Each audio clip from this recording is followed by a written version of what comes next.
Yo, Thought Warriors. What is up? Higher Learning is back on. It is I, Van Lathan. And it's me, Rachel Lindsay. Hey, guys. We're back. Van, we're happy to see your face. We are happy you are back. The Thought Warriors community missed you. Man, did they rally around you. They did. I really missed you.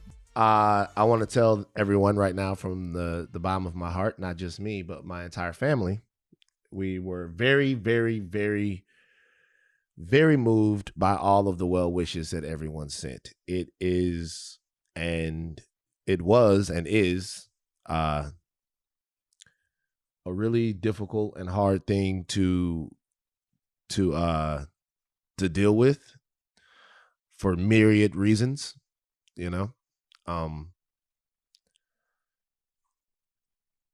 It's a lot of reasons that it's hard, but it definitely helps seeing how many people care about you and stuff. So yeah, that was dope. Yeah. We do. We care. We're here for you. We miss you. We weren't going to do this thing without you either. Weren't going to do what? The podcast? Higher learning. We're a package deal, man. We're a package deal. I was waiting for Emmanuel Acho to be on here. I was waiting for it. Well, wait. He's a friend, but I would never. You know, me and him talked, right? We had a long conversation after his ill-fated weed tweet.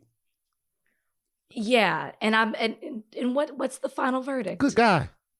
Good guy. He is a good guy. Good guy. Yes, he is. Very bright, very sharp, very clean and articulate, as Joe Biden would call Obama. I fuck with Emmanuel. Like, he's a good dude.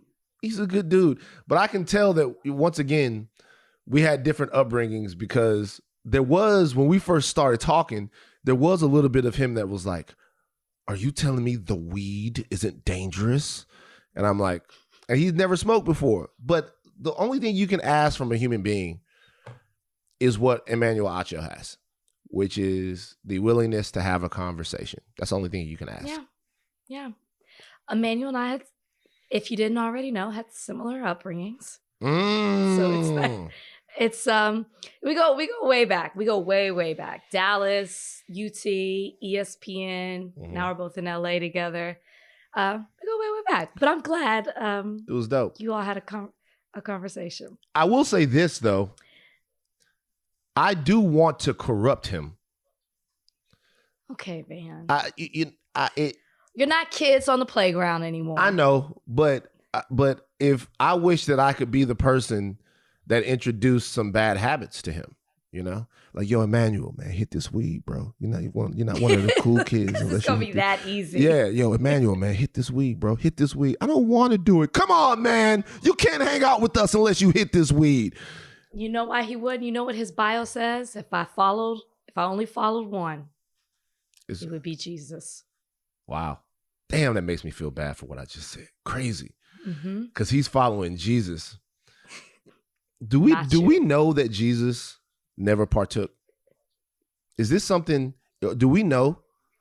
How can we know that? Is this going to have to be one of those podcasts that we're going to have to do a deep dive? No, because I want to know, because I did have this one guy, because, super weed people, they always have explanations as to why weed is the cure-all for everything on the earth. And I did have somebody back in the day tell me that Jesus was anointed with cannabis oil. But how do they know? I have no clue. He could be not. We don't know. I have no clue. I have no I need to clue. hear an explanation. No, I didn't even ask. I was like, for real? It's like, I bet you didn't know that, huh? I bet you didn't know the facts. I always come with the facts. I bet you didn't know the facts. Is that Jesus, the whole time he was high. The whole time. I'm like, whatever it is, I'll tell you what he was the truth. So Emmanuel Acho followed Jesus. So I learned things about my dad over this past couple of weeks. Some of the things I don't think I'm quite ready to discuss. Okay. In terms of things that his life sort of mirrors with my life, or my life mirrors with his life, however that goes. But I also learned something else that I didn't quite know, as many services as I've been to, Catholic services, is that you don't get to eulogize people in a Catholic service. And I learned this. It was my dad's wishes to be buried as a Catholic, which is what he practiced when he was, a large portion of my family is Catholic. Some of them moved away from it, but that's what he wanted. Mm-hmm. And I don't think I realized just how much I needed to say a few words. I don't think I realized it. I don't think I realized just how important it was for me to contextualize his life and to talk about it in front of people, and to talk about him and me. I don't know why, but I was gutted that I didn't get a chance to. No, I think that's it's one of those things. I wondered, if you were going to speak. I didn't know it was a Catholic service, and I think it's one of those things where, I don't know, maybe if it's because you weren't able to, or maybe if it's therapeutic in the sense of being able to say something. I think that I would want to say something. Yeah, it was tough. Your dad hit me up, Judge. I know. The Judge Lindsay. I would really like to really thank Judge Lindsay for what he said. I don't even know what he said to you. He just immediately said to me, "Can you please give me Van's number?" Yeah, it was very nice what Judge Lindsay sent over. And it's just crazy that when I read something from him, you know how the voice of God, I was gonna say it's the voice. The voice of God sounded in the Ten Commandments, which is a breathtakingly good, if not historically inaccurate movie. That's how it came across. Like, I was by myself in tears, but I stood up straight when it said, "This is Judge Lindsay." I was like, "Oh my God, it's him. It's him." Did he say Judge Lindsay? Is that what it said? It said Judge Lindsay. Oh gosh. That's his name. I know, but maybe Rachel's dad, or I don't know. Let me make sure. Mr. Let me make Lindsay, sure that Mr. Lindsay. Now, why would you want him to be Mr.? He left Mr. behind. He ain't no Mr. I'm a Mr. This man is a judge. He said, "Van, this is Judge Lindsay." This is great. It was dope. Mm-hmm. And he gave very wise words, so I can see. My dad really, really likes you. I mean, immediately asked for your phone number. Immediately. Yeah. So I appreciate that. So because I could not eulogize my father at his services, I was wondering if it would be okay if I gave a eulogy of sorts for him now. Absolutely. You shouldn't even have to ask. Please go ahead. Okay. So I thought long and hard about the best way for me to sort of put into words the relationship that I had with my father, and put into words sort of the ways that we bonded, put into words sort of sometimes how we talked past each other, the comfort and the complication of Van Lathan Sr. and Van Lathan Jr. And I think the best way to do it is through story, like always. Yes. Now, my father had really two things that just were the defining things in his life.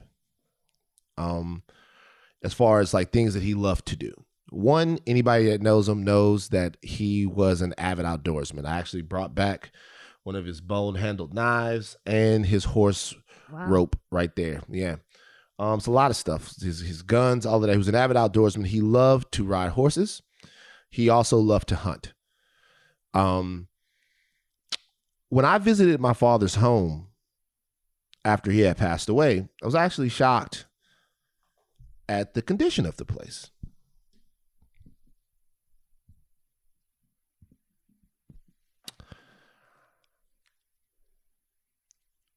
I don't visit Baton Rouge that often, and he was a very self-sufficient, proud man. But I did not think that the way that he was living was quite like that.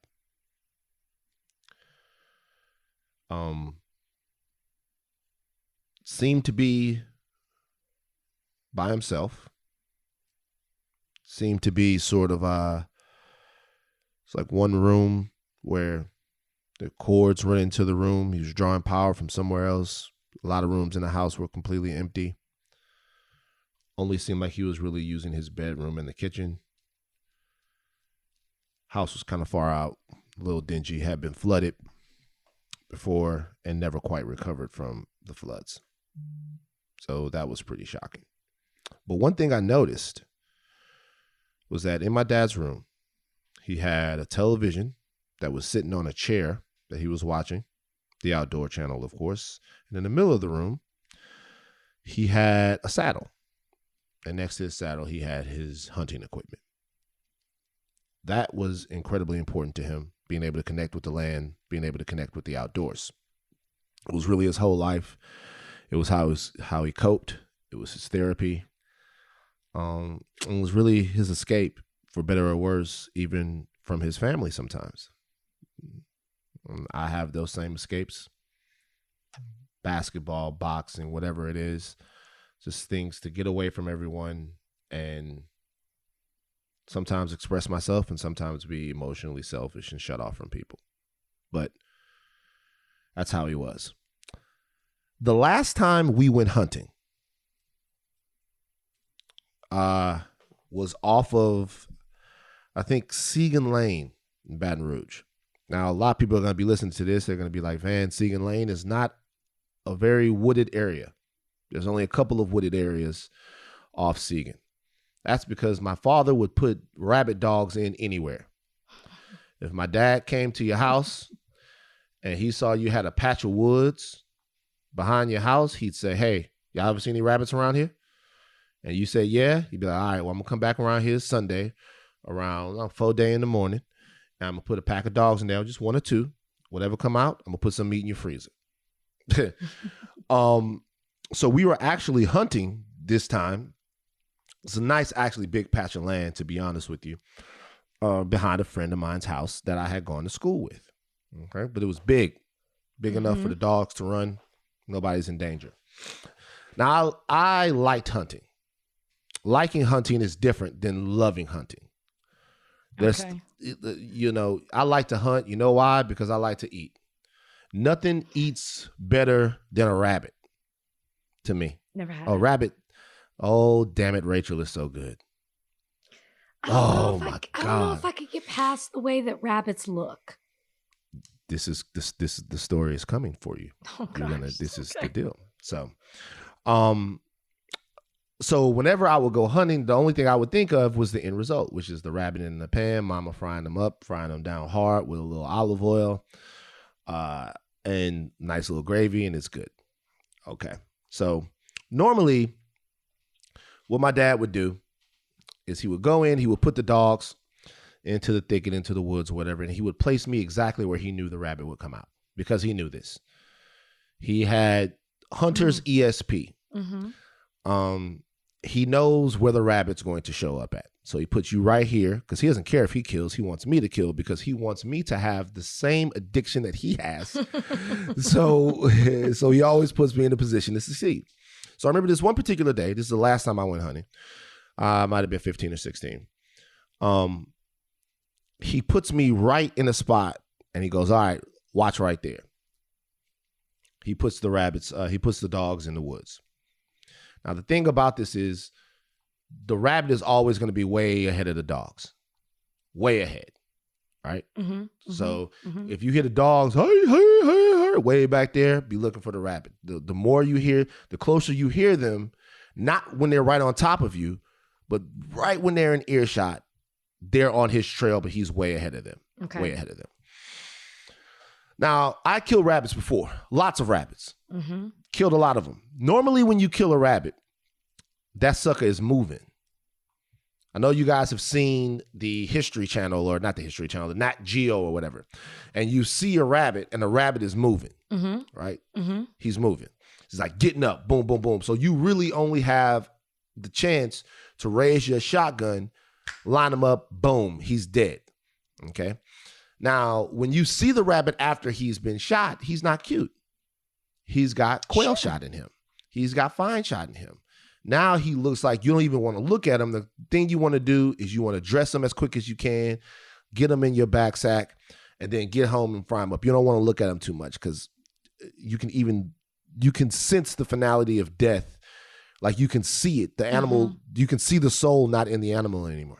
Anyway, so I'm standing there and I'm waiting for the rabbit to come out. I hear the dogs. I know it's getting close. And something happens. The rabbit comes out, but instead of streaking across the opening where I could get my gun up to shoot him, he stops. Okay. He just freezes. Yeah. The rabbit just freezes. Like directly in front of you. Directly in front of me. Oh, gosh. I'd say maybe 11 feet. Oh. He just freezes. He stops. He literally tips out. He doesn't even run out. He tips out and he stops and he looks directly at me. And I swear to God, I locked souls with the animal. I believe you. I'm looking at the animal and I realized, Jesus Christ, this is cute. This is a cute little furry woodland creature. And he's looking at me like, you really want to do this, dog? I'm just trying to hop home to my family. This how you gonna do me? You know what I mean? You haven't had enough? You haven't had enough of my people already? You gonna do this again? And I kind of looked back at him and I was like, you know what? You got it, man. So I froze. The rabbit froze. The rabbit, after a while, tipped on into the weeds, into the thicket. About 10 minutes later, my father comes. The dogs come. My dad looks at me. He goes, did that rabbit come out here? I was like, nope. He was like, you mean to tell me? Because he's watching the way the dogs come out of the brush. Yeah. He looks at me. He goes, you mean to tell me that rabbit did not come out of that brush right there? You never saw him. And I was like, I don't know, maybe my back was turned. He's like, why would your back been turned? There's nothing back there. Your back wouldn't have been turned.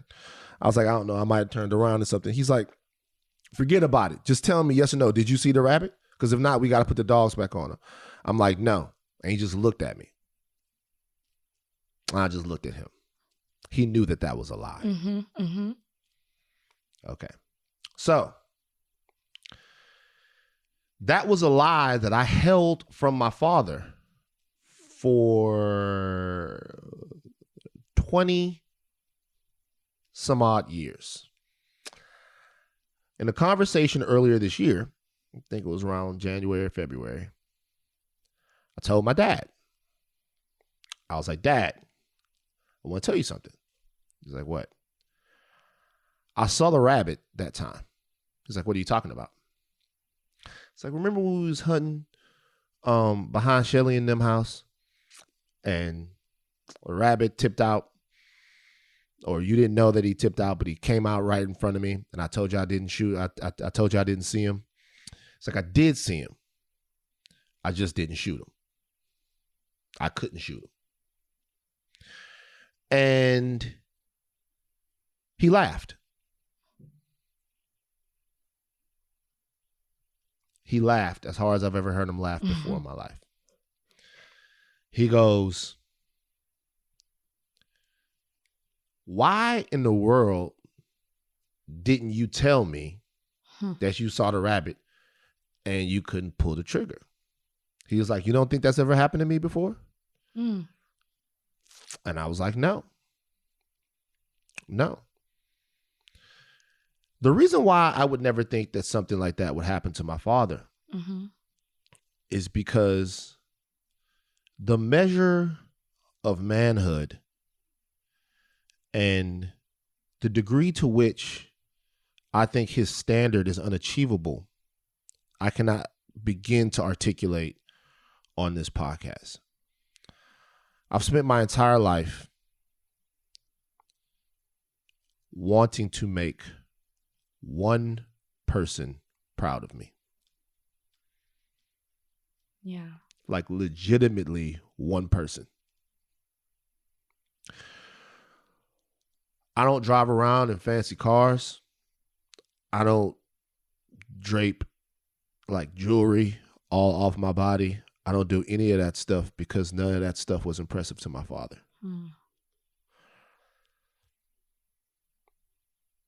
And in the ways that I could impress him and make him proud of me, I always felt like I fell just a little bit short. But what I was doing to him for all of that time was holding him to a standard that not even he could achieve. When I finally told him about that, I realized after years and years and years that my dad was just a dude too. He told me half a dozen stories about seeing beautiful deer that he thought were too perfect to kill. About not being able to get his gun up. About times when other points in his life to where he wanted to meet a moment and he couldn't. But we wasted almost a lifetime never discussing that. What he showed me was absolute strength, and what I feel like I showed him was absolute weakness. And so for me, having my father pass away, more than anything, I reacted selfishly because I lost the opportunity to prove to him that I was who I think that I am. When we had the conversation that we had, when we talked about it, as much as he laughed and told me that it was okay, and I was a kid and whatever, I still didn't believe him. I still was thinking to myself, yo, what does he really think about me? Like he climbs up in the deer stand with a deer stand on his back with a bad heart, puts it up there, stays out there all day. He goes out by himself, contracts a job, pours the whole thing up. He's like a eat what you kill kind of guy. I was anxiety and Star Wars and what's going to happen when the ozone layer depletes, and fighting kids at school because they called you nigga. And just completely different. I never thought that he understood. So I guess if I was saying words about my dad, what I would say is that the thing that I'm most sad about is that I don't think I ever really knew him.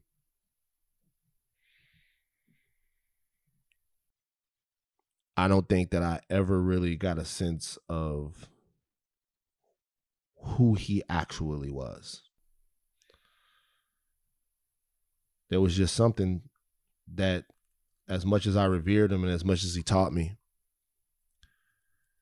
there was a space there. And I filled it with stuff. And I don't even know if it was his stuff. So, the best way that I can really honor my father is to not let that happen in the relationships that I care about now. Is to not have people fill in the spaces between me and them with stuff. Be it insecurity, be it pain, anguish, whatever it is. I want to fill the space between me and people. I loved him, but it was more akin to worship. And I'm not sure that's what he wanted. I think he just wanted to find some kind of way to like connect with his son. And so I mourn that. Like I mourn the fact that even the way I talk about him on the podcast, I go back and listen to it. I just looked up to him. I really did. So I'm going to miss my father. I'm going to miss the man that I made him out to be. And I think a part of me is going to miss not ever knowing the man that he actually was. That's that. Can I say something? Mm-hmm. What compelled you to ask your dad, to mention that story to your dad at the beginning of this year? That's a good question. I think after everything that happened last year, I think I just wanted him to know that I didn't shoot. I think I wanted him to be comfortable with who I was.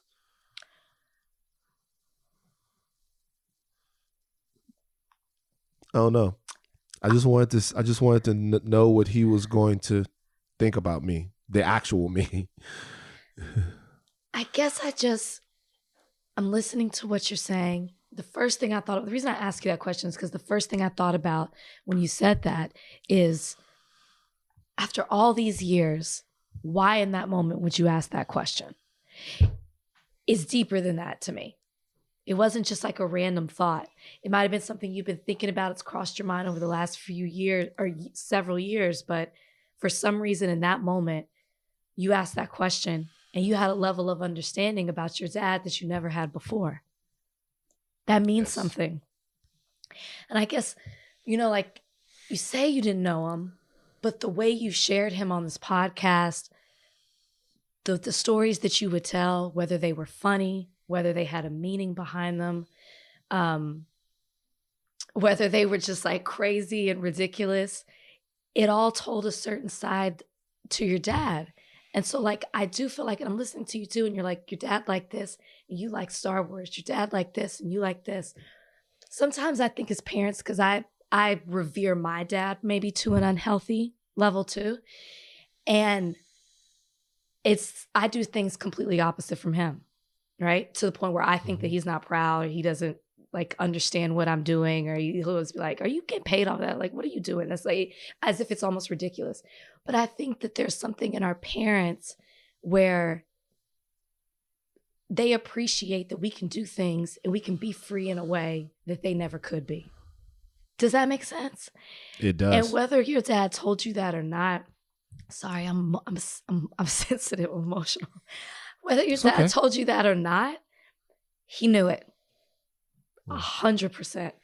So like, I'm emotional because I'm hearing you say that you feel this way, or maybe you connect a certain way with your dad, but I know you did. And I know he felt it.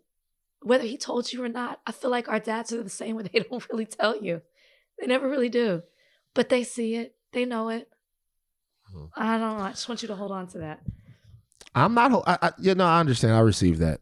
I will say one thing. I'll correct one thing. Is that he did like Star Wars. Okay. I did just forget about that. He did so you know what Star Wars The Phantom Menace is? Come on, Van. Of course you don't. You don't know what I that don't. So one of the funniest moments in my entire life. So Star Wars The Phantom Menace is a prequel. Okay. Mm-hmm. It's a prequel to the rest of the Star Wars movies. And it tells the story of a young Anakin Skywalker. Mm-hmm. Now, Anakin Skywalker goes on to become Darth Vader. I'm assuming you know who Darth Vader is. Wait, so he's related to Luke Skywalker? Oh, that's his right. I'm your father. Yes. Oh, okay. Yeah. It's all coming together. Look at that. Hey, look at that. Right. So Anakin Skywalker is Luke Skywalker's dad. Okay. Spoiler alert. Darth Vader. Hopefully, you guys, I didn't spoil anything from that happened in 1980 for you guys. So my father, I don't think he didn't quite get the prequel aspect of this, right? You know, my dad never really thought about like stuff with prequels. My dad would say The Empire Strikes Back was the baddest movie he ever saw. He said, that's some bad shit. That's some, that Luke Skywalker, he bad. That's a bad motherfucker right there. Went up against a guy that was his daddy. It was his daddy the whole time. I just show you sometimes, boy. Sometimes, boy, you gotta go ahead. It can't be two bulls in the same pen. Sometimes, boy, if it's one bull in there, that young bull gotta go get it from that older bull. And that's what Luke Skywalker was doing. So one day that's gonna happen with me and you. You know, one day that's gonna happen with me and you. You're gonna bring your ass in here. Because a man don't take care of another man. You're going to think you're a man, and either the old bull going to win or the young bull going to win. But it can only be one bull. All right. So when the prequels came out, my father thought that they were actually sequels. Because number one, they don't look nothing like the old movies. They look better. It makes sense. It makes all the sense in the world. Yeah. Yeah. Like they don't look nothing like the old movies, right? They look better, right? The Jedi actually even fight flashier. He thought they were sequels. And so Phantom Menace comes out. I go to the movies to see it probably 6 or 7 times. But now it's on DVD and I'm watching it at the house. And my dad is like, now, that little boy, because Anakin Skywalker is a little boy in the movies. He goes, that little boy. Who is that little boy? And I was like, oh, that's Anakin Skywalker. And he goes, oh, that's Luke Skywalker's son. And I was like, no. Anakin Skywalker, Dad, is Darth Vader. This is a prequel. This happened before. And he was like, what you mean? I was like, this happened 40 some odd years or whatever before the movies. They're showing you how things got to where they are. And he was like, so you mean to tell me that little boy right there is Darth Vader? And I'm like, yeah. And he goes, well, why won't somebody cut his fucking head off? And I'm like, what? He was like, that's Darth Vader. They're going to blow up the whole galaxy. Why won't somebody just cut his head off? They need to kill him now. And I was like, Dad, they're not going to kill the kid. This is how the kid turns into the thing. He's like, nah, I can't look at this shit. Turn this shit off. Turn it off. He's like, cut this shit off. Like, cut this shit. I want to look at this shit. Because all they got to do right now, that's what's wrong. All they got to do right now is get rid of that motherfucker right there. And then I'll never forget, I go, well, Dad, if you kill Anakin, there would never be a Luke. And Luke's your favorite guy. He paused for a second. And he goes, you know what you do? You get your motherfucking ass up and go out there and feed them horses. How about you Luke Skywalker that? Like Luke Skywalker that. Luke Skywalker your ass out there to that barn and you feed them goddamn horses. Then. Confusing me with all of this stuff. I'm with you, Dad. Yeah, you would be. Also, that's like Looper. Literally, your daddy was writing the script to Looper. Well, I mean, look, it's really not that big of a deal. Like, it's not that, and this was another thing, is that like, it was not that big of a, it's not that hard to understand. This happened before. It's not that difficult. It's not that difficult to understand. Like, this happened before. He didn't want to understand it. No, he doesn't know. In his mind, Darth Vader is a fixed evil character, even though he turns good at the end. And he doesn't really want to know. I'm never going to watch Star Wars now. It's too... Yeah, Darth Vader, the last thing that he does before he dies is he picks the Emperor up and he throws him in. Stop. This is I haven't seen years and years ago. One of them. Not a one. How many are there? 9, 10? 3, 9. But then there's Rogue One and then there's Solo. So there are a couple of offshoot movies. There's a couple of offshoot movies, and there's some TV shows, The Mandalorian. Also, so how do we get back to Star Wars? This is the whole thing I was talking about. See how we started with shared love of Star Wars. That's it. Right. He did like Star Wars. He did like Star Wars. I love you, Dad. Van Lathan Sr. Rest in peace. I will never, ever in my life not think of you, and I will never, ever forget the standard that you wanted me to hit, and I'll try to be the man that you wanted me to be, even if I realize that maybe you weren't even that man. Okay, we're gonna take a break. We're gonna come back. Rachel. Yes. Did you see Space Jam: A New Legacy? I saw about 10 minutes of it. Did you see it? Okay, you didn't like it. No. Huh? No. It's not that. Did you see it? I watched it. You got a screener because it's not available at home yet. HBO Max. Oh, I thought it was 30 days after in theaters. Oh, I got to watch it then. No, it's 30 days after that it'll stop. Oh, I didn't get that right. Okay, well, I saw about 10 minutes of it because I went to the premiere to interview the folks. Interview the folks. Yeah, I had to work. So you went to the premiere of Space Jam. I worked the red carpet. I didn't go inside to watch it. So you didn't go inside to watch. How'd you see 10 minutes of it? I had a screener. You had the screener and you didn't even watch it. I failed. Do you have to watch it to work the red carpet? No, but it helps because you're able to like point things out in the movie and bring certain things up. But I mean, we didn't get LeBron like that, right? It was like a press conference. You know, LeBron stood in 3 spots. We had to throw our mics up there and ask one question. Did you get to ask him something? Yes, but they acted like he couldn't walk down to each outlet like everybody else did. They were like, he doesn't normally do media. He's not used to this. LeBron knows how to do this. This is after every game. Stop. So wait, you felt played? Well, it was just more annoying because I had a lot of questions to ask. I only got to ask one. What did you ask him? I asked him about the inclusion of women in this film versus the one 25 years ago and the importance of doing that. With WNBA, it starts off with his mom. Remember, I saw the first 10 minutes. His wife is a strong figure in the movie, helping him develop the relationship with his son. So I asked him about that, and he gave a very great answer about growing up in a single-parent home, what his mom meant to him, what Black women mean to him. It was a great answer. Okay, that's amazing. So look, I enjoy stuff when we can. What? No, wait. Keep going. You enjoyed the movie. Keep going. I want to hear your thoughts. No, but here's the thing. I didn't enjoy it, but it didn't suck. Well, here's the thing. It's fine. What people have to understand is this. So this is what happened. So Space Jam debuted at #1 at the box office, right? $31.65 million. People are going to look at that number and go, hey, that was low. No, because you don't know how many people like myself watched it on HBO Max. So right. I think $31.65 million. It debuted at #1. I think Warner Brothers is happy with that. Well, I think they're happy. And it beat Black Widow, which is huge. MCU, it's a big universe. All y'all in the MCU. I don't know anything about it. It beat Black Widow. It beat Black Widow in like Black Widow's like, was it second or third or fourth week? It's MCU really though. Much. Like the people come out to watch that kind of stuff like crazy. Yeah, they watch it like crazy, but only for a set time. It's not like Black Widow was going to like dominate for like 6 months. No, but we're talking second or third week. Anyways, even I think LeBron was. That, which is why he was bragging about it. Continue. What? Donnie, what week was Black Widow in? Was this the second week of Black Widow or the third week of Black Widow? This was his second week.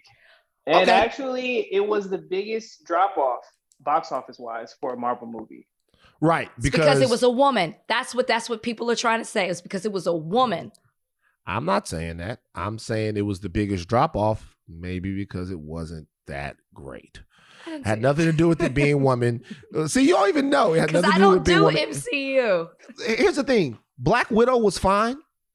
And Space Jam was fine. LeBron James, the movie was apparently raked over the coals by the critics who... Oh, really? I guess... Oh, hell yeah.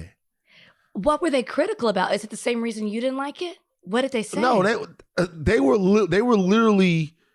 were watching Space Jam like it was goddamn Moonlight. The character development of Bugs Bunny and Daffy Duck. It was not a very strong performance by Daffy Duck. Look, I'm not saying they could take. Look, I'm not saying Richard Roper said that it was. Richard Roper hated it.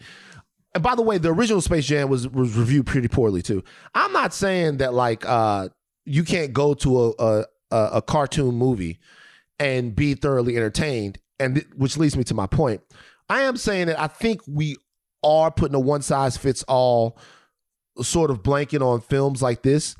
These films are particularly for kids. Yeah. You know what I mean? And I think there's one culprit behind this, Pixar. Okay. Why? Pixar has ruined the cartoon going experience for everyone. True. Because like a Pixar movie, really, there are jokes in Pixar movies and Shrek movies sometimes that kids won't even get. And you know that it's there to broaden the audience. Space Jam, this movie, this is for kids. Right. Like compared to Soul. Yeah, Soul is very heady. Yeah, right. Like Soul is like. Do you know Soul would have gave me a panic attack when I was a kid? Always just talk about life and death and shit kids like that. Kids don't get it. My nephews are obsessed with it for different reasons than we. They don't get the bigger picture of it. Right. So, Space Jam, it got killed by the critics, and LeBron, he of course he hit back, as all basketball players of this generation. They always snap back. Says Space Jam, a new legacy. Oh my goodness, it finally just hit me. I can't believe it. I'm so honored. I'm so humbled. This is crazy. It doesn't make sense to me. But I've got so much energy today. I hope everybody goes out, check it out, the movie theaters, HBO Max, whatever is around you. Please check it out. I promise you won't be disappointed. I'm just super hyped right now. I can't control my energy right now. I'm watching my son playing this basketball game in Augusta, Georgia. My wife is right next to me. She's looking at me crazy because it's like 8 o'clock in the morning. And then that's what he said before. And then he put high haters to the movie after the movie opened up with a $32 million opening weekend. I guess I'm happy for LeBron. Sure. I gotta be honest with you. I don't really give a fuck. Here's the thing. It's like, you know what this is really about? This is about the fact that no one is gonna look at this Space Jam movie like the original Space Jam movie. That's not true. I think that's true. I don't think anyone's gonna look at this one as like the original Space Jam movie. What do you mean by that? Because if you're talking about us, yeah, because we grew up on the other one. But the kids now, this generation of kids is going to appreciate this for everything we appreciated the first one to be. You think so? I know so, because parents, my friends who are moms are like, oh my gosh, you got to do Space Jam. My kids are going crazy over this. They don't see it that way. So think about how it was for us, because when I was doing research for Do the Red Carpet, I didn't realize how many people were critical of the first one. How many people said there's no way you can mix real people with the Looney Tunes. This is going to be weird. This is the guy who played the agent. There were like 3 other people in front of him because no actors would take that role because people thought this would just be such a terrible movie. And then look what it became. So I think that for this generation, people are going to love it. It's got all the gaming stuff, the server sphere and all of that. It does. It's not that I don't think Space Jam a new legacy. I just don't think anything is the way it used to be. First of all, Space Jam has Michael Jordan. And this is the difference between Michael Jordan and every other athlete, right? This is the difference. Nobody is ever going to go as hard as Michael Jordan. It don't matter what happened. Dude could come out right now, average 65 points a game, 3 steals, 5 blocks, whatever. Nobody's going to go as hard as Michael Jordan. Culture is in a different place. I think in a lot of ways, Michael Jordan and who Michael Jordan is has really ruined a lot about sports culture because he's this unassailable, unapproachable. Sure. Everything he did was the best. Everything. And so now, even this movie is not even LeBron's own movie. It's going to be judged against Space Jam and the monoculture that we had then. Sure.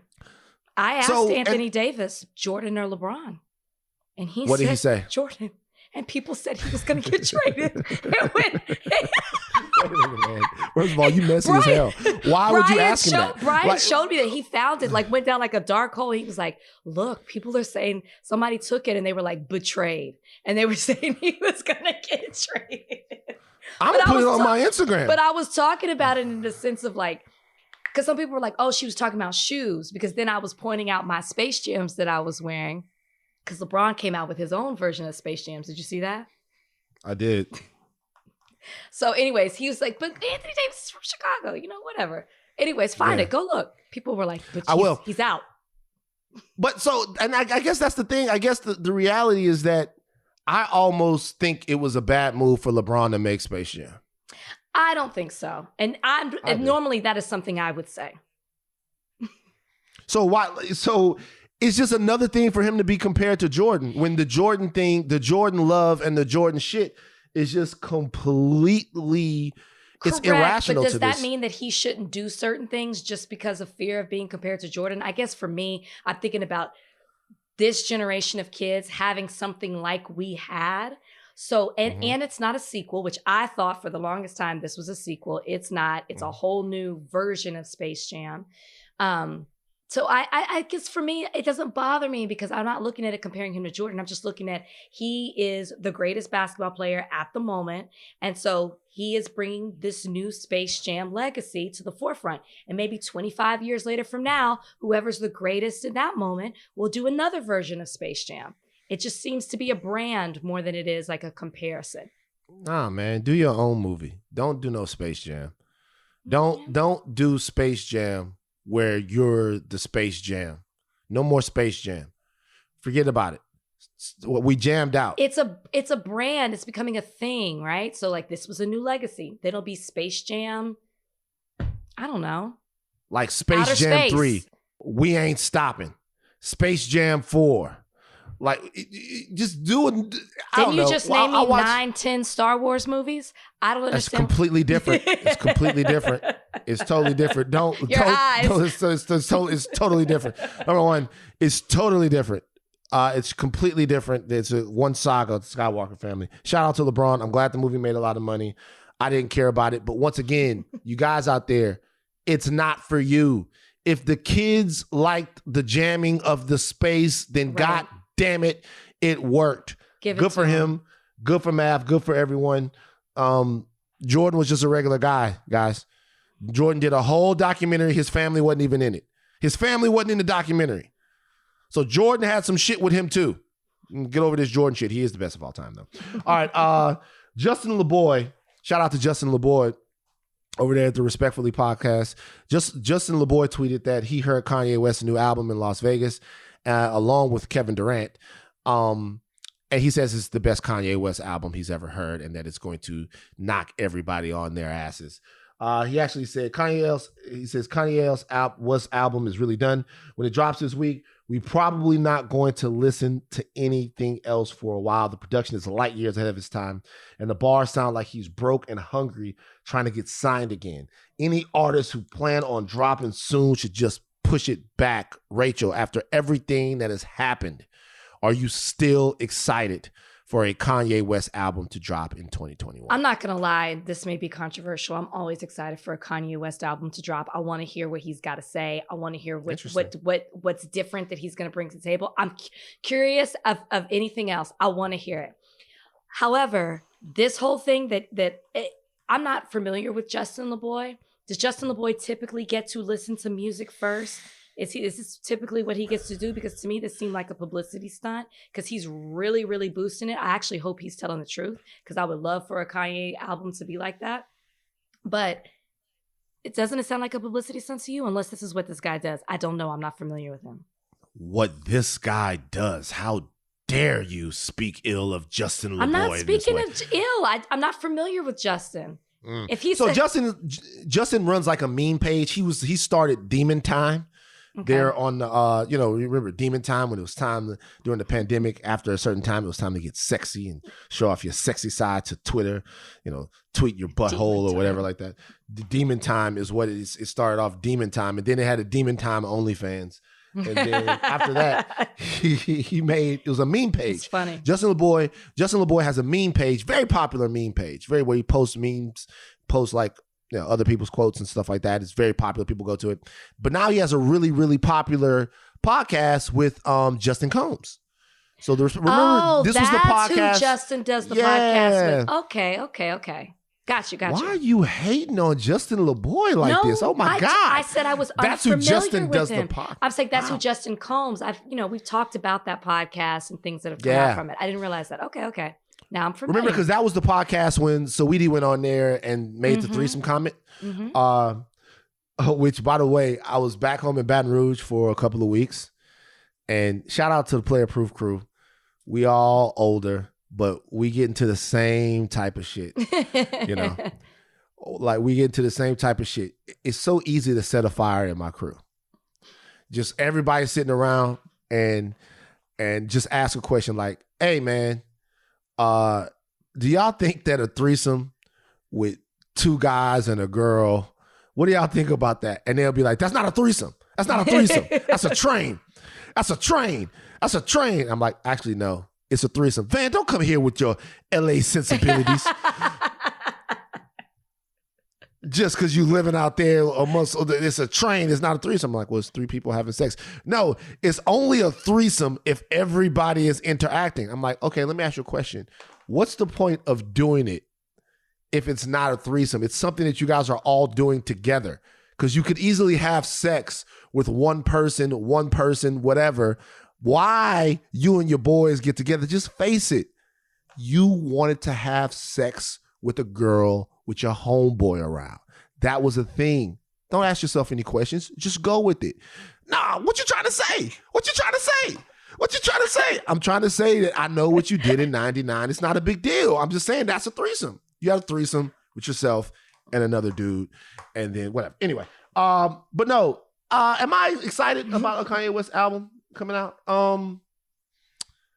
No, but I'm not excited. You're curious. I think I'm curious. I think I'm over. Am I over being mad at Kanye? I think I am. I think he'll probably reignite it, but it's just hard. It's hard to stay mad at him. It's hard to stay mad at Kanye. I'm not gonna lie. But why do you think that is? Is it because we know that like he has his own struggles? He's going through things. Is that it? No, you got something else? No, you're right. But even that's like just making excuses for him, right? It's, everybody goes through things. It is, but we're publicly seeing, like we've seen public breakdowns, right, with Kanye. So I think there's a part of you that feels sorry for him, and so it almost lets you excuse it. Like you forgive him. You're like, okay, I'm gonna give him another chance. Let's see if he's gonna redeem himself. At least that's how I feel. I mean, that's true to an extent, but you know what else is true? It's also true that there's still some stand-up people around Kanye. Like John Legend still hangs out with him, and I'm like, I don't know why that matters. That matters to me that John Legend still hangs out with Kanye West. That certain people stick by. Like Pusha T is still John down Legend with Ye. Being with Kanye doesn't surprise me. He's stood by other people who've had some issues lately in the public. What is he supposed to do, Rachel? I'm just saying. He's down for people. He's loyal, is my point. Wait. Do you have a problem with John Legend sticking by his wife? Okay, I absolutely do not. I would be very disappointed if John Legend left. I'm just saying, left Chrissy over what happened. I would be very disappointed. I would be like, really, you just gonna dip out at the first sign of trouble? The headline. John Legend leaves Chrissy Teigen over mean tweets. I would be so disappointed. No, I'm just saying John is loyal, is my point. Yeah. So apparently there's a listening. That's your next person your name. A lot of people Pusha T's a stand-up guy. Pusha T's a stand-up guy. A lot of people, my point is a lot of people have stuck by him. Dave Chappelle. A lot of people. Oh, you don't think Dave Chappelle's stand-up? Is that what you're about to say? You're not a stand-up guy? Dave Chappelle is stand-up, but Dave Chappelle likes problematics. Dave Chappelle just doesn't give a fuck. Dave Chappelle, that's true. Like Dave Chappelle is hanging out with Louis C.K. And I'm not saying that fuck that shit. I wouldn't hang out with Louis C.K. But but Dave Chappelle. So Dave Chappelle, like he thumbs his nose. He's a repeated nose thumber. Okay. But I don't know why. Maybe I'm a house nigga because I'm not mad at Kanye West no more. Maybe I'm a house nigga. Nigga. Like, I think it's more curiosity because I'm like, what are we gonna get? How is he gonna sound? What is he gonna talk about? That's more so what I want to know than like, man, I'm just ready to jam Kanye. No, I'm like, I feel like it's gonna give me some insight as to what's been going on. That's what I think, and that's why I think I'm eager to hear the album. Maybe it won't be. Is there another Trump supporter that's as beloved by the African American community as Kanye? You know West? why? Because I don't believe, and maybe I'm making excuses. I don't really believe that he was a Trump supporter. I don't. I think he was not okay. He was sick. Right. So you're giving him. I'm giving him an excuse. So you're. I don't believe it. Attorney Rachel is pleading by reason of insanity, defense by reason of insanity. Kanye West was just out of his gourd, and that's why he went hard though, man, for years. He went hard for years. Is this album gonna be gospel? There's we should bring in my boy Justin Moore, because he was in the room when Kanye, with that infamous picture of Kanye with the hat on in front of Trump, and my boy is sitting like this in the background. We should bring him in and see, because I don't believe it. So we will listen to the Kanye West album. We will. We're sellouts here. Is it really coming out Friday? That's what they say. They say it's Donda. They say it's got a lot of people on it. Baby Keem. A lot of people that are featured. I like Baby Keem. I fuck with Baby Keem hard. So yeah, we'll see. Okay. We'll see. But I think that being mad at Kanye West it's like an expiration date on it. Now, there's a lot of people that are gonna be fuck Kanye West forever. I'm with you too. I'm not gonna run out to listen. Well, I'm not gonna turn it off if it comes on. I tell you what, I haven't listened to any of his other stuff. I haven't listened to any of the stuff that he's put out. But for some reason, maybe it's the headspace I'm in right now. I don't have that much energy for mad. You know? I get that. Not that much. Let's take a break and come back. Yo! Why don't you tell your people to stop wreaking havoc out here in the streets? Who are you talking about? This Delta variant. Delta. The Delta's out here. Delta's out here stomping on people. Don't you affiliate that with my sorority. It's like an invisible elephant stampede across people's lungs.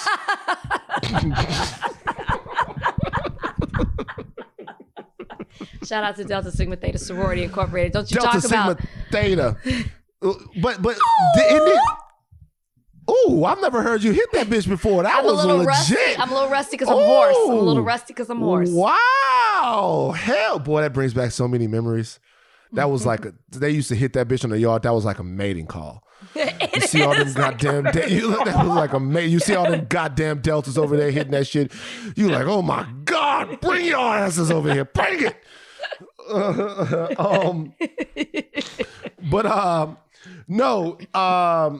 Yeah, the Delta variant is actually not funny. I wish it was. The Delta variant of COVID-19 is now the dominant strain worldwide. In the U.S., cases of COVID-19 are up 70% over the previous week. This week, deaths are up 26%. Outbreaks occurring in parts of the country with low vaccination rates. I'm going to tie two of these stories together. Okay. Low vaccination rates happening right now. The starkest uptick in cases are in Arkansas, Florida, Louisiana, Missouri, and Nevada. It is quickly becoming a pandemic of the vaccinated, which is what of the unvaccinated. Of the unvaccinated. This is what Rachel Walensky of the CDC said. So what we're seeing is, obviously, there's some places all over where there's still extreme vaccine hesitancy. And here in Los Angeles County, I think the number was about 99.8% of the actual deaths regarding COVID right now, or due to COVID right now, due to the Delta variant, are coming in unvaccinated people. Now, put a pin in that, because I want to go to another story that relates to that story right there, at least as I see it in the Black community. All right, California is paying reparations to victims of forced sterilization in California state prisons. I don't know if you guys have heard this, but Governor Gavin Newsom has signed the state budget, and included in the budget is $75 million in reparations for survivors of forced sterilizations of prison inmates allowed under the state's eugenics laws. Thousands of women, some of whom were sterilized without their consent as early as 11 years ago, are said to be paid in an effort by the state to make right its egregious and immoral sanctioning of a practice that denied incarcerated women the right to decide what to do with their own bodies. All right. I'm going to go down to something down here at the bottom. It says, the history of forced sterilizations in California dates back to 1909 and reportedly was the inspiration for eugenics programs in Nazi Germany. But investigators found hundreds of women that were victimized by the practice as late as 2010, even though it was illegal by then. $75 million is not going to make a woman's body whole, but it is something that the state is trying to do in order to pay back victims of something that heinous. So I'll tell you why I'm connecting these things. At this particular point, anyone out there that's spreading misinformation about the vaccine, you're killing people. Mm-hmm. Straight up. I posted that on Twitter and on Instagram, should I say? And I watched my comments full of anti-vaxxers and people like, oh, Van, you got paid to say that. You got paid to say that. You got paid to say that. I didn't get paid to do shit. I've been in Louisiana for the last 2 weeks burying my fucking father. So fuck you. Nobody paid me. Nobody pulled strings on me. What I'm saying is, if you're out there spreading misinformation, if you're lying about vaccinations, then you are contributing to the deaths of people needlessly. I stand on that. I said that and I meant that. Okay. If you've done all the research and you decide you don't want to get the vaccine, that's on you. But the reason why I'm tying these two stories together is because, as an aside, I want people to understand what we just read. What we just read was that the state of California was sterilizing women without their knowledge.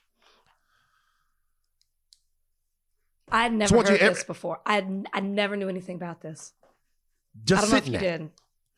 I didn't know at all. I knew that what I did know is that the eugenics that Hitler attempted or went through with in World War II and in Nazi Germany, really he had learned from over here. And a lot of the things that Hitler did, a lot of even his anti-Semitism, he learned from the Dearborn Independent, guys like Henry Ford and all of that stuff. It's true stuff. Look that up. But if you wonder why people don't trust the government and people don't trust things that the government is telling them to take, and if you look at them as kooks, and if you look at them as people who are crazy, then you only have to look at that story as to reasons why they might feel that way. Now, that doesn't mean that you're going to excuse vaccine hesitancy right now because it's killing people. It is. But it does mean that we have to be grown up enough to have these conversations in the face of the facts that we know. Yeah. And in the face of the history that we know. So maybe particularly on this issue, it's not the time for a culture war. Maybe there shouldn't be a culture war between the vaccinated and unvaccinated. Maybe what we need to have is a cultural conversation around things with people that are coming to these conversations in good faith. And I would say that there are people on both sides of it that aren't. Bullshit. Not true. Why am I fucking around? There are not people, I haven't heard very many people on the pro-vaccination side that aren't coming into it in good faith. I've heard dozens of people, dozens of anti-vaxxers. I'm not both sides of anything anymore. Fuck that. You only get one of these motherfuckers and I'm not holding my tongue.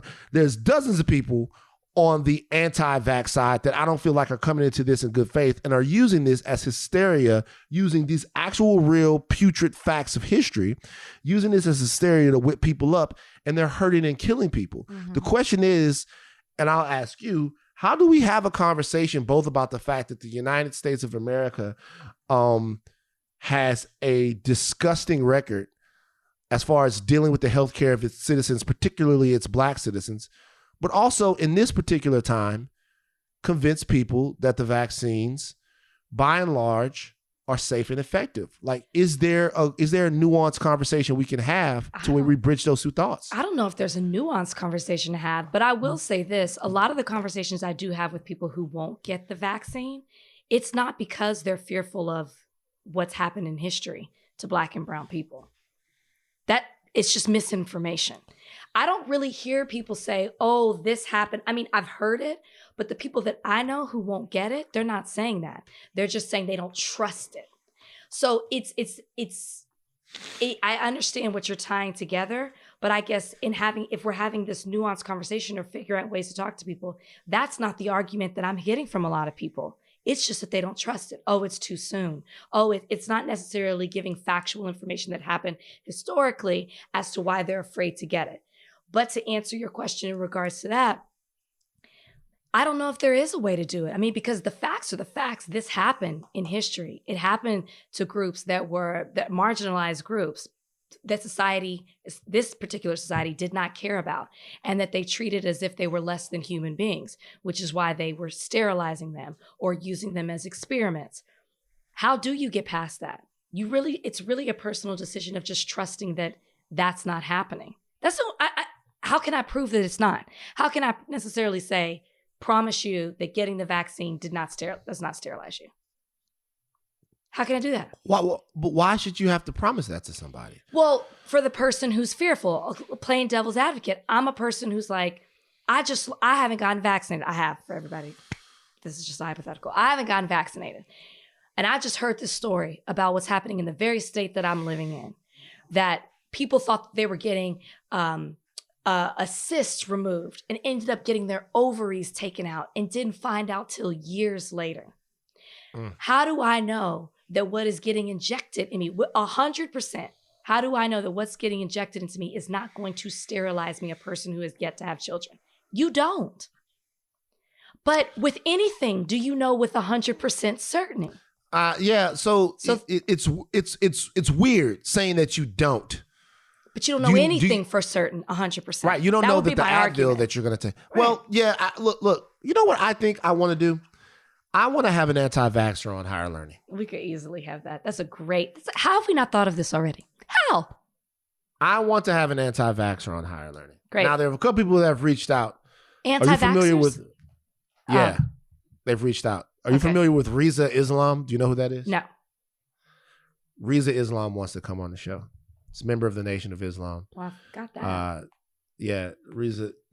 What? Because of the name Riza Islam? He wants to come on. But I want to have a serious anti-vaxxer on to have this conversation.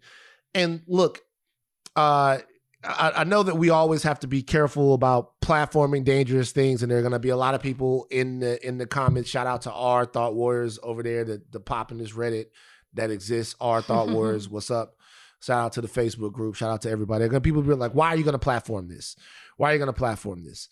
I think even more so for me, and it doesn't have to be somebody that makes their living as an anti-vaxxer. And I don't want to beat anyone. I don't work for the pharmaceutical companies. I don't want to beat anything into anybody's heads.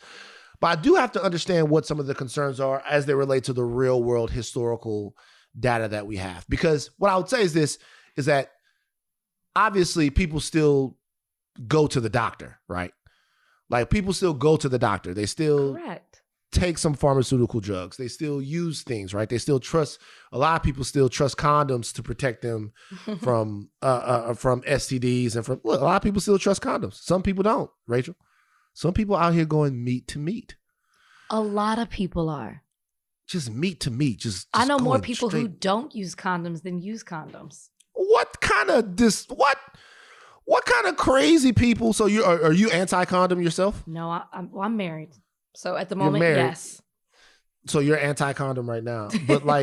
But before, were you anti-condom or were you pro-condom? That's a very important question. We've never talked about this. I'm pro-condoms. So where are all these meat-to-meat people? It's more so like I hear stories or personal experience where people don't want to use condoms.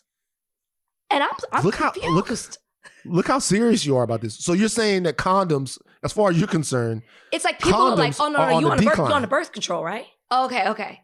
What? That's what we're doing out here? That is, yes. Meat to meat. Yes. Meat to meat. But so I'm saying is there are other calculated risks that people take. But for this right here, I think it's the speed of the vaccine. Because look, we really have to get to the bottom of this if we are going to dispel some of the myths and rumors around the vaccine. If there are people that are going to watch all of the stuff and read all the stuff and just not take it, it's America. They're right. You do your sea moss, do your turmeric, the whole nine. I'm with it. Cool. But if there are actually lives that could be saved, right? If there are actually lives that we could be saved by having a constructive dialogue about why people are hesitant to take the vaccine, I think it's worth the conversation. I think it's worth the conversation to do this. Oh, which brings me to another thing. Okay. Uh-oh, I don't like the way you're looking at me. What? It brings me to another thing.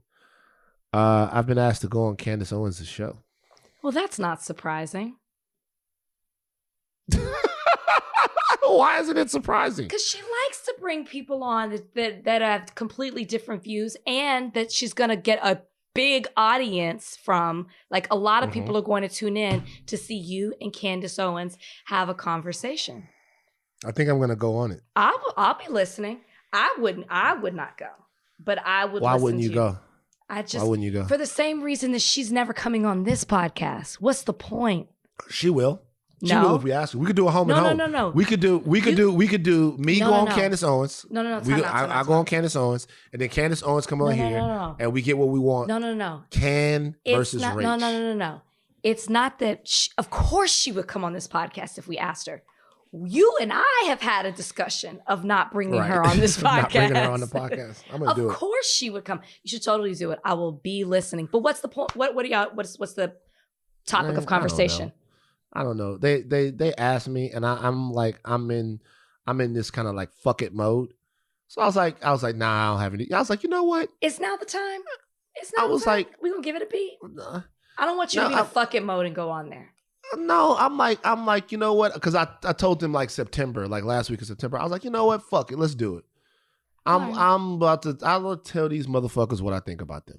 Okay, and then tell them to tune in to Higher Learning on tell them to tune in to Higher Learning. Friday. Fuck it. Speaking of black people, so you're down to do the anti-vaxxer situation. Love it. As COVID runs rampant. Okay. The NFL is going to play the Black National Anthem. Didn't even open up the story to read it. I just can't. For what? For what? What does that do for us? What does that help? Does that do anything for you? You feel good? You feel good about the way the NFL handles things because they're going to play Lift Every Voice and Sing? I'm going to be honest with you. I don't fuck with Lift Every Voice and Sing like that. I'm not a Lift Every Voice and Sing ass nigga. Like I'm not a Lift Every Voice and Sing ass nigga. I don't fuck with Lift Every Voice and Sing like that. Like Who told y'all that was okay? Like that was gonna make the black community feel okay about the NFL's treatment of black athletes. It just makes me laugh. It makes what you looking at? There's an answer to that question. What's the answer? This entire thing is part of the NFL's Inspire Change initiative. Well, what's the rest of it? Advised by rapper and business mogul Jay-Z. So you can make an argument that when you ask who the fuck told the NFL that Lift Every Voice and Sing before games would help something, you could make an argument that the answer to the question is Jay-Z. Well, it is. Because it's certainly inspired change. But I'm more so, because again, I didn't open up the article because I see the headline and I'm like, next. But if this is a part of the initiative, what's the rest of it? Because I don't want to just hear, did they name other things? Because this isn't going to cover. So this is what they say. The league will also continue many of the social justice initiatives of anti-racism and unity on helmets and on the field, and communicating to fans through signage and public service announcements.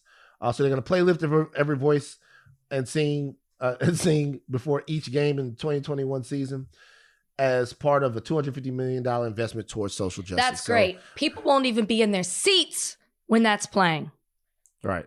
Nobody will be there. Let me tell you why this is a bad idea. I'll tell you why. This right here is the type of thing. First of all, there's a reason why this is a bad idea. Number one, nobody asked for Lift Every Voice and Sing to be played before the games. No, we didn't. Like nobody. This is akin to like being with your significant other and you want to have sex and they give you a hug. No one asked for this. Like there are specific things that have been asked of America and of the league and stuff like that. No one asked for Lift Every Voice and Sing. When they play Lift Every Voice and Sing before these games, people are going to boo the shit out of Lift Every Voice and Sing. So it's something that we didn't want, right?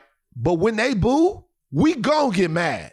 Correct. I'm not a Lift Every Voice and Sing ass nigga, but when they boo, when they boo, lift every voice and sing, I'm gonna be pissed off. And now we got a problem. This is one of those things that helps nothing, but opens up. It helps nothing. But even the $250 million and all the other stuff, the signage and all of that stuff, that's fine. But to me, this is corny. And they can't take it back. So now that you've said you're gonna play Lift Every Voice and Sing, if you next season, if in the 2022-2023 season you don't play it, we're gonna have a problem with it. Now you gotta keep it going. Question. You don't like Lift Every Voice and Sing. If the community was polled for a song to play before, what would you pick? That's my thing. They should have asked us what we wanted them to play. Right? They should have, rather than take this, assume, because rather than assume, right, that we all fuck with Lift Every Voice and Sing, that we love that song. Once again, nothing against Lift Every Voice and Sing. It's not that thing. It's not it's like whatever. Like, I care about the alma mater to my high school more than I care about Hail, Hail, McKinley High. We all belong to you. For you, we'll all do our best and always be true. Like I care more about that. That's not how I feel about First Baptist, but keep going. It's not their theme song. We sing your praises high for you. First we do or die. So here's 3 cheers for old McKinley. The school to us most dear. Okay, so I care more about that than I do Lift Every Voice and Sing. I'm gonna be real with you.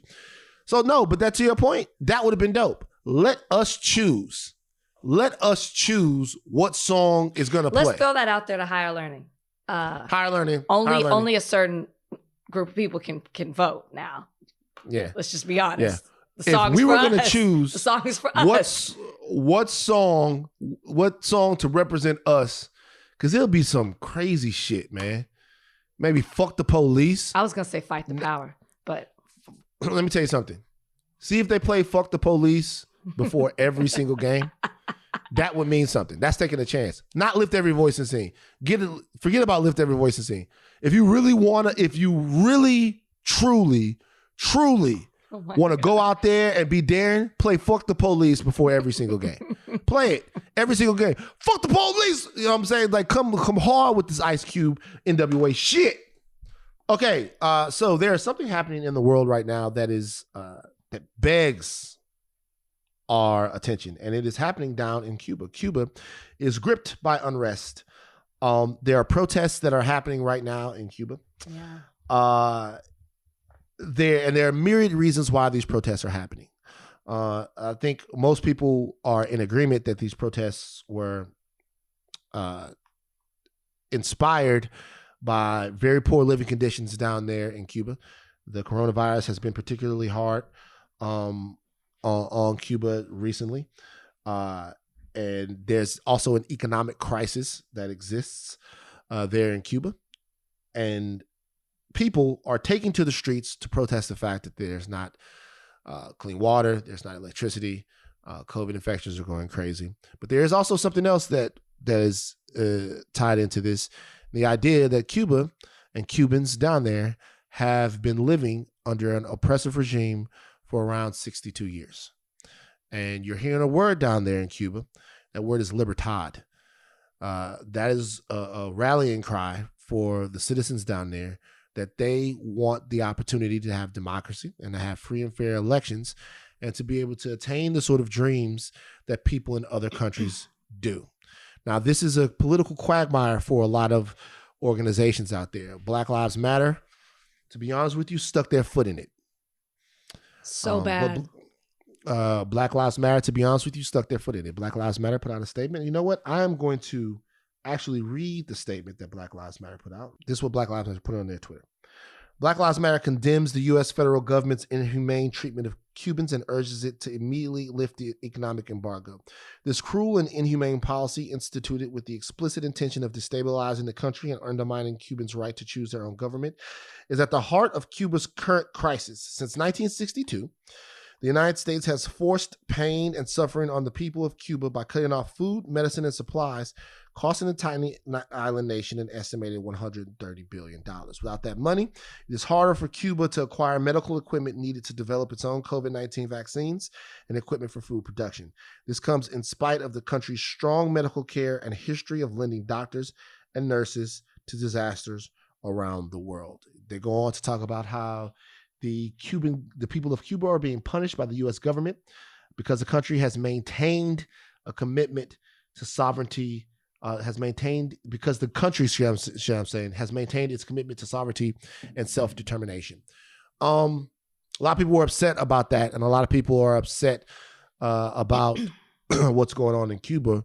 When you read that statement from Black Lives Matter, what did you think, and what are your thoughts on what's happening down there just 90 miles off the coast of your former home? Well, it's in regards to Black Lives Matter, the organization, it's so upsetting. I just don't understand how they could get it so wrong, how they could be so ill-informed as to like miss the whole mark on they're blaming it on the US because they want to blame the US for they want to make the US the enemy. I understand it in that sense, but to ignore what the government has been doing in Cuba since the 60s, if not before, did I get that right? The 60s? 50s, 59, 60s, late 50, 50s. Six decades, we'll say. To ignore what the Cuban government has been doing, the way that they've been treating their people, and especially for it to come from Black Lives Matter. When you look at who's in the streets, you're seeing a lot of Afro-Latinos and Latinas at the front of these protests. And that's because they are being disproportionately affected, even more so. All Cubans are, but even more so Black people, Black Cubans. So for them to say that, and for them to also, when they make comments like that, it opens the door for people who so want to find a problem with Black Lives Matter. It gives them a scapegoat when statements like that are made. Because just because I believe that Black Lives Matter doesn't mean that I also believe that everything that organization with the same name stands for. I absolutely think they were so wrong when they made this comment. They are completely ignoring what's been going on in Cuba. They want to point out a couple of things that go towards what they believe, but are missing the mark and ignoring how those people have been oppressed for decades and decades and decades. That's why they are risking their lives to come escape over here, and they have been for such a long time, which when you ask me, what do I think about what's going on in Cuba, I have to look at myself and I have to fault myself in almost turning a blind eye to what's been going on, because we have seen people come over on boats. We have seen them be on vessels and they turn over. People die trying to come over here. We all remember Elian Gonzalez. What was that, 94? I could totally be getting that year wrong. We all I was in college, so it was probably like 99 or 2000, maybe 98. Okay, so we all remember that even at a young age, and we saw what was happening. But I have to fault myself for not doing the research and delving into what was really happening to that country. And now that it is coming to light, now that they are seeing possibly what's happened with Black Lives Matter, with other people who've been oppressed and marginalized, how they are standing up against the system, I'm glad that people are taking to the streets. We've seen protests before. They had a big protest in 94, but this is happening throughout the country. And so I'm hoping that it garners attention. I'm hoping that things change for the first time in a long time in the country. And I'm hoping that things turn out better. And in whatever way we can help, I hope that we're able to, and things change for Cubans. Yeah. So it's a political quagmire. And the reason why it's a political quagmire for potentially for an organization like Black Lives Matter is because of the history of what's going on in Cuba. So before Fidel Castro, Che Guevara, and Raul Castro overthrew the government in Cuba, it was run by a dictator named Batista. This is called the 26th of July movement. What happened during this time was there was a dictator there in Cuba who was propped up by the West. And according to Fidel and the vanguard, I guess, of Cuba at that point, wasn't doing right by the people. Over the course of X amount of years, Fidel Castro, his brother, Che Guevara, they overthrew Batista. They took Cuba back. Mm-hmm. Fidel Castro actually traveled to the United States of America and did TV and stuff like that and talked to people about what kind of government was going to exist there in Cuba now that Batista was gone. The United States tried to get Fidel Castro out of Cuba, most notably through the failed Bay of Pigs invasion. And also through other things like Operation Mongoose, which was actually, according to some, an actual clandestine terror. It was bad.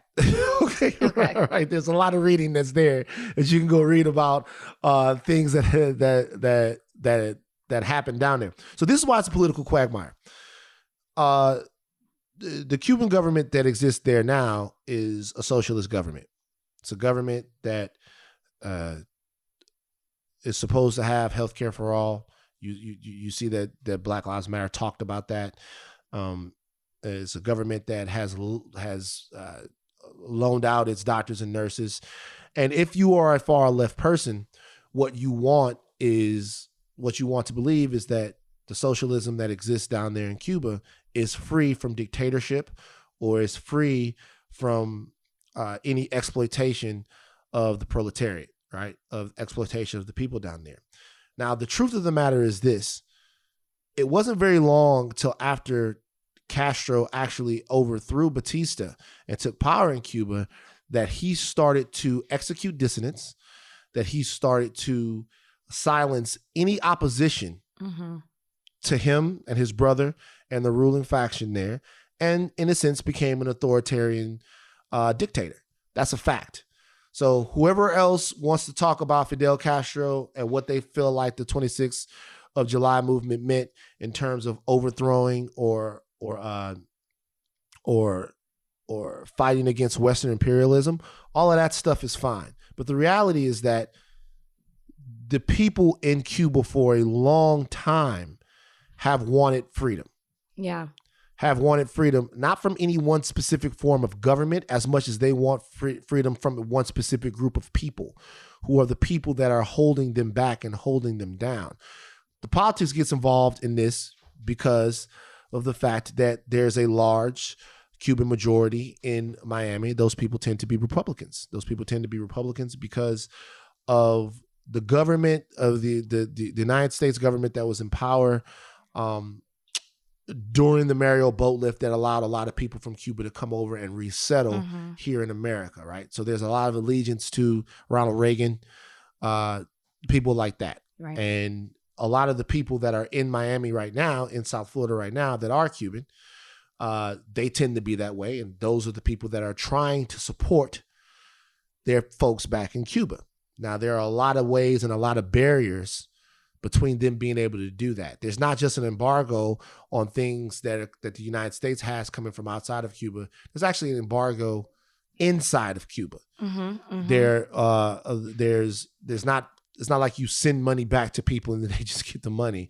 Like if it's funneled through the military and all of that stuff, it doesn't get to the right people. You end up supporting the government. The government takes a huge chunk. The people of Cuba are not free. Right. Okay. The example of what's happening down there now is it harkens back to what happens when America doesn't have their shit together. The embargo, the trade embargo has gone on too long, and there are definitely economic ramifications against the people in Cuba for sure. But what's more happening is that the culture war that is existing, the political culture and cultural war that's existing here in the United States is trickling down to places where it's unintended. There shouldn't be any hesitation for us to support people that want democracy. Correct. There shouldn't be any hesitation for us to support people that want freedom, that want access to the internet. The government is shutting down the internet in Cuba so that the people can't share information about how to best protest and keep this alive. Right. We should be on the side of people having free and fair elections without us even having to meddle in that. We shouldn't be puppeteers.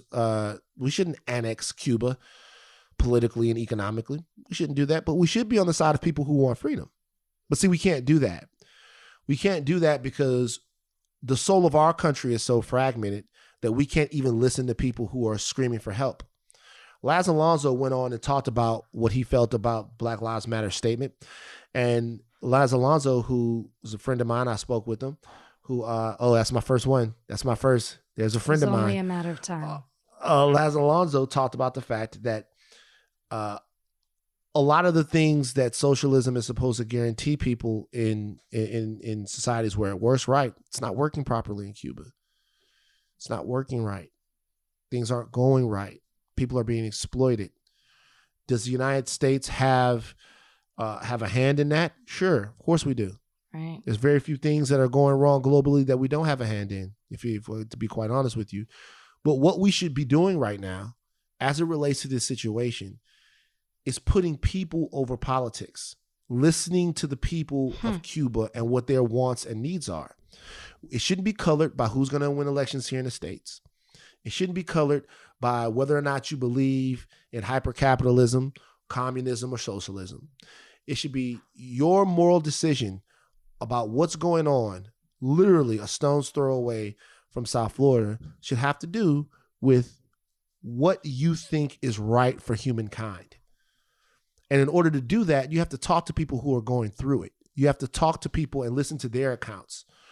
Forget about the Black Lives Matter account. Forget about our account. Forget about anything. Listen to the people down there that are talking. They're using their voices. They're wanting to be heard.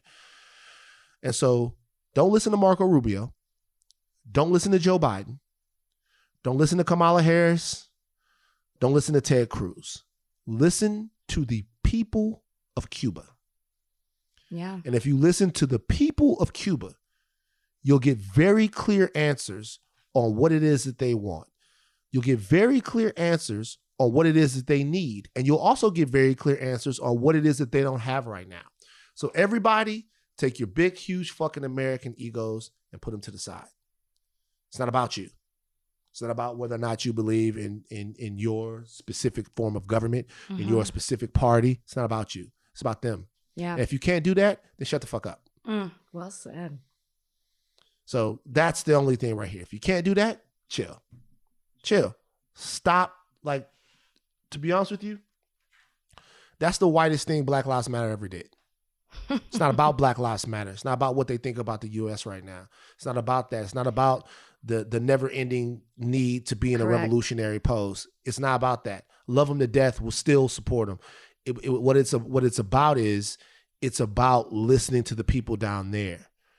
But they're guilty of doing exactly what you're saying the government is doing, and that's putting politics over people. And if you're using this as an opportunity to criticize the U.S. government and its foreign policy rather than listening to the people down there, then they miss the mark as well. And you're doing exactly what the people you criticize are doing. You're doing the same thing. Absolutely. All right. You know what? We will actually have someone on the show. Maybe Laz himself, but maybe go ahead, see if we can get somebody on the ground there. Yeah. Bring him on. You don't like Laz Alonso? No, of course I would love for him to come on. Are you kidding me? Oh, you like Laz? He's attractive. Oh, okay. Oh, little Laz. Okay. Yeah, but I'll bring Laz Alonso on, or somebody in that, and they'll speak more intimately to exactly how we can help and what needs to be done. But never, ever, ever, ever, ever, ever turn your back on people crying out for freedom. Ever. Now, you want to cut through the bullshit and make sure you're listening to the right people, but never turn your back on people crying out for freedom. Right. Sports Illustrated swimsuit issue. Meg Thee Stallion, Naomi Osaka. They all made history. And the third one. Do you not know how to pronounce her name?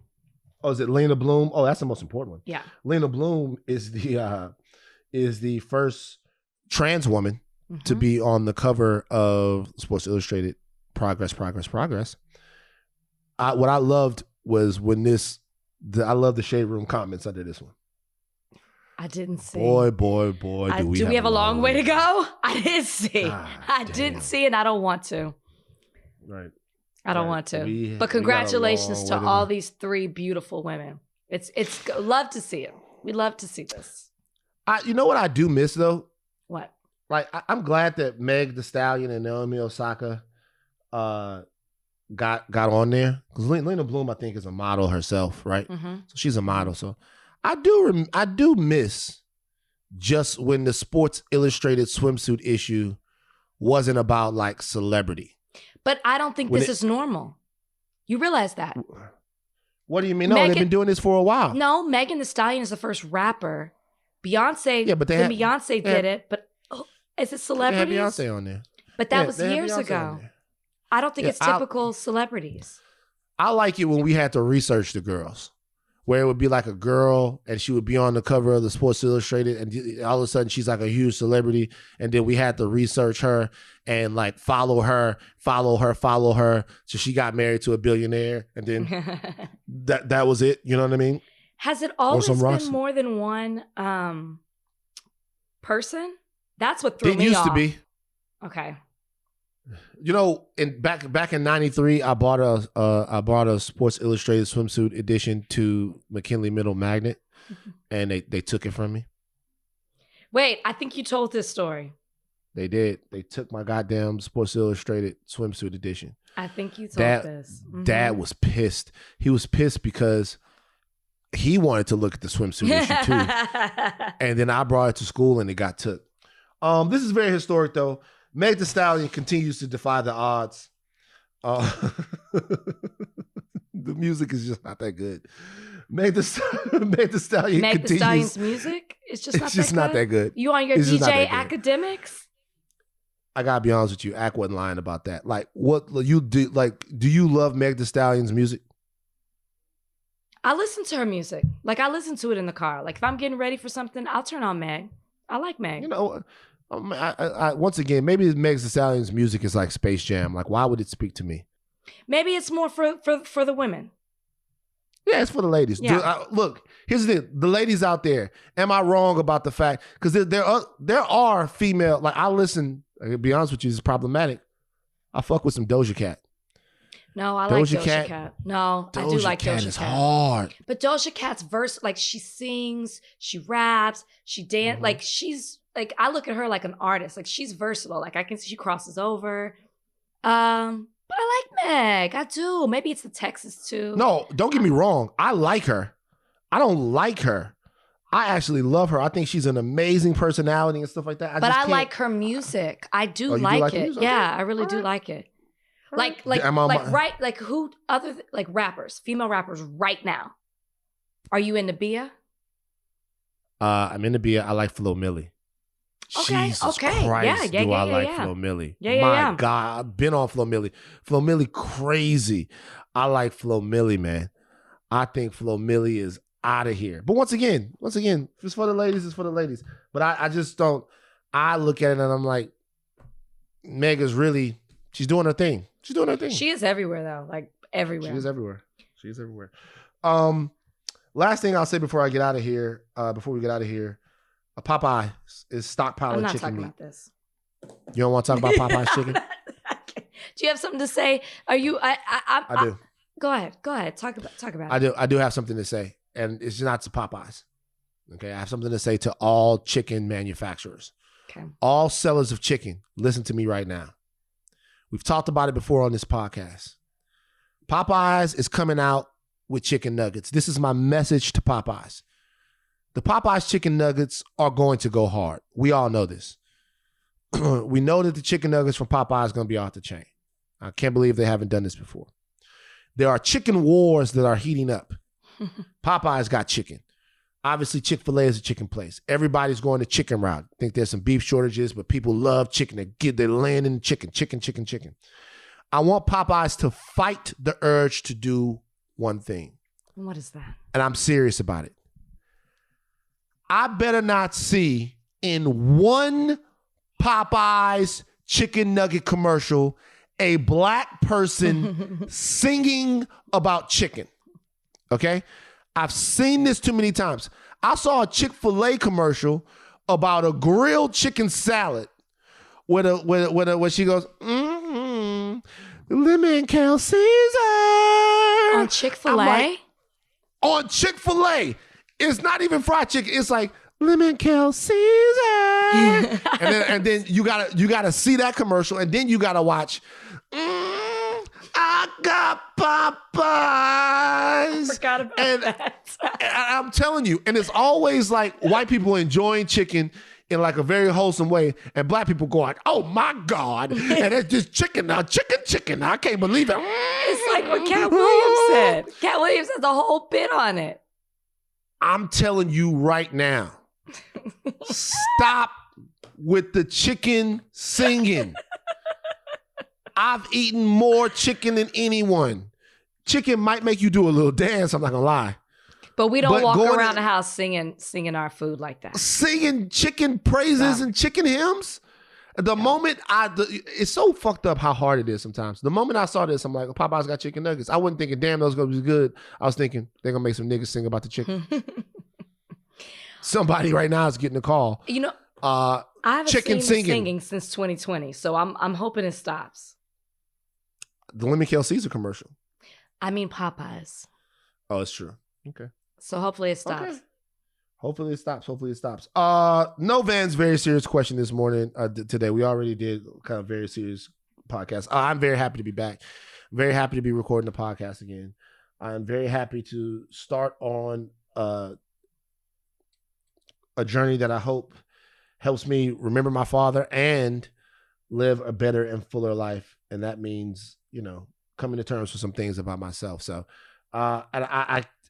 we touched on it before.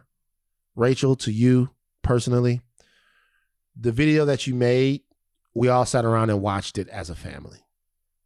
Like we watched it as a family, and it touched the entire hearts of all of my family, and everyone was just so thrilled. I couldn't have asked for a better group. It's so weird. Only 3 weeks ago, I was at war with the Thought Warriors, and now I don't know what I would have done without so much love and support, and what my family would have done. So, Rachel, I just want to make sure that everybody knows right now how much we appreciate you, how much we appreciate you holding it down, and all the nice words you said and the well wishes, and the barbecue that you sent. And the barbecue, yes, we sent the barbecue. I was nervous because we were like, is this going to be good barbecue? I don't know. I don't know nothing about Baton Rouge. You can tell me if it wasn't. We don't know nothing about Baton Rouge barbecue, but it was good. So here's the thing. So I get to Baton Rouge, and the first thing I do is have my mom and my grandmother go to Whole Foods because I'm like, I'm I did not help. Maintain my diet. I'm gonna maintain my diet while I'm here, right? So this is what happened. I'm gonna maintain my diet while I'm here. I'm gonna work out. I'm gonna do all this stuff. I'm not gonna take an excuse to gain like 15 pounds because I'm back home and all around all the food and stuff. So I had made some salmon, and we had gone and did stuff with Dad at the beginning of the day, and then I come back and I had whipped up some salmon and some salad, and I had made it, and I had just eaten it. I was like, yo, that's a good day of eating. All of a sudden, I go outside to the Airbnb. I'm like, who could this be? Like, what are we talking about? Go out to, hey! And my boy Chris is like, oh, shit. And I see, it says Voodoo Barbecue. And I'm like, who is this from? It says, it's from Kalika or Kay, which I don't know why they said that. I gave them her number if they were going to call someone. Mm-hmm. Oh, so then we get it in there, and I'm like, huh. And Kalika's like, yo, did you send us food? She goes, no. And then I open it up, and it says, from Brian and Rachel. And I'm like, oh my God. Man, Rachel came through with some pulled pork, some sausage, some smoked chicken, some sweet potatoes, some goddamn what did you have? Some macaroni and cheese.